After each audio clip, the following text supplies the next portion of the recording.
Making the Invisible Visible, Black Women 365 Days of the Year. Each day will spotlight a remarkable woman whose story has shaped Black, British or global diasporic history. Women whose achievements are too often overlooked. Through these daily short films, we create a living, breathing archive of leadership, creativity, resistance and legacy. Let's begin. Well, my name's Anne Phoenix and my job title is Professor of Psychosocial Studies and I'm at UCL Institute of Education in the Thomas Coram Research Unit as part of the Social Research Institute. And that's long-winded, but all of that is important for who I really am. And can I just say that I actually don't believe that there isn't any one thing that people really are. People always are a multiplicity of identities. So this is important, the fact that I really believe that we cannot understand ourselves and other people without both thinking individually about the psychological and how people are positioned in the socio-structural environment, so hence psychosocial studies. And the fact that I'm in a research unit at UCL Institute of Education gives an indication that I'm interested in education per se, but also particularly young people, families, and so on, and that I'm very, very interested in doing social research.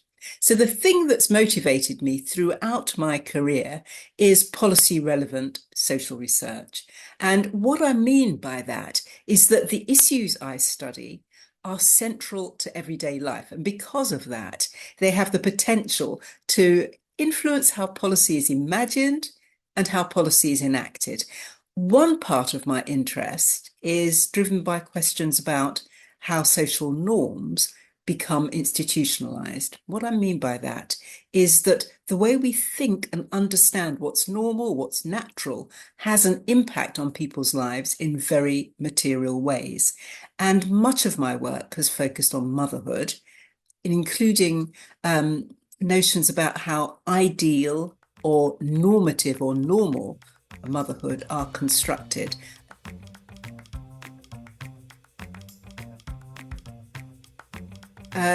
The person who was then the director of the research unit, Barbara Tizard, and I completely disagreed about transracial adoption and what we should think about it as social researchers and as a society. And we argued about it a great deal. And when I think about it retrospectively, how in my very first job as an early career researcher, I felt empowered to argue with the director of the research unit, I'm not totally sure, but I did. And to her credit, she took seriously the things that I said, even though we disagreed very strongly. So she said, well, we need to jointly do some research, to take a step back away from the issue of transracial adoption and to go into schools and to do a relatively large study on young people who are Black, white, and mixed parentage, and interviewing those of their parents who would agree as well around racialization, gender, social class, and so on. So really intersectional. The only book we published from that, we published some papers as well, was actually quite an influential book, which is Black, White, or Mixed Race. And it was the first major piece of work in the United Kingdom that pointed out that children with one Black, one white parent were now arguing for mixed identities. They did not want to be either Black, as lots of people told them they should be, or white. They wanted to be viewed as mixed. And if I were to mention one key intellectual influence, I would have to pick out Kimberlé Crenshaw, because she coined the term intersectionality and really brought together the things that we were all trying to do. In fact, Gail Aftar, myself and another colleague already had a book series that we were doing with Routledge, which you could say was intersectionality, attempting to understand how people are socially positioned and how racialization is part of that for women, so gender and racialization in particular at the heart of it. But we didn't have the term initially intersectionality when we were first interested in those ideas. And Kimberlé Crenshaw, by coining the term, allowed work to really flourish and develop in that area. I mean, it's perhaps the fastest growing social area, really, with people understanding that social life cannot be understood through one single axis.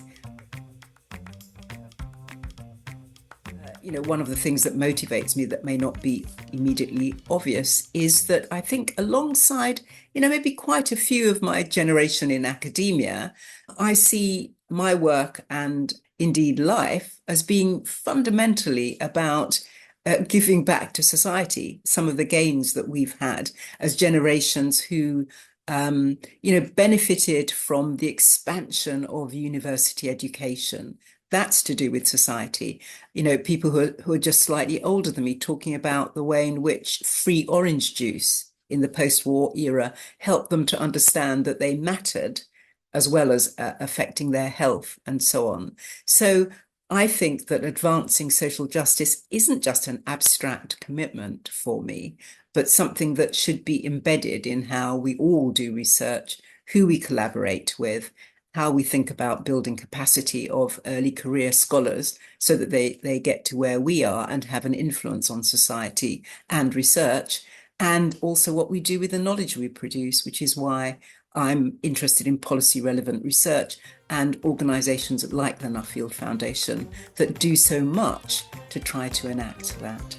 Thank you for joining us for today's story. Making the Invisible Visible is our commitment to ensuring that Black women's histories and contributions are recognised, valued and kept in daily circulation. Across 2026, we will continue to share these powerful narratives, 365 days of impact, brilliance and inspiration. Stay connected, join the conversation and help us champion the women whose journeys continue to shape our world. I'm Paulette Brooks and I'm looking forward to seeing you tomorrow for the next story.